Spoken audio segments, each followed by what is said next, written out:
we gather together today as your persecuted people from Iraq who have suffered war since 1991, have had hundreds of thousands of people killed, many hundreds of thousands wounded, 4 million displaced or refugees inside the country or outside.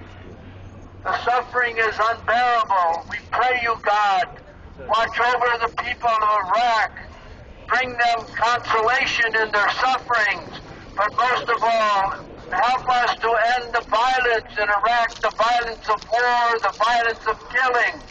Bring peace to this country, which has suffered far too long. We beg you, God, enlighten the leaders of the United States and the leaders of Iraq to bring peace, to bring security for the people who have suffered far too long. God, we make this prayer in the name of Jesus, your Son, who suffered and died for us. And we make this prayer in his name, who lives with you and the Holy Spirit, one God, forever and ever. Amen. Amen.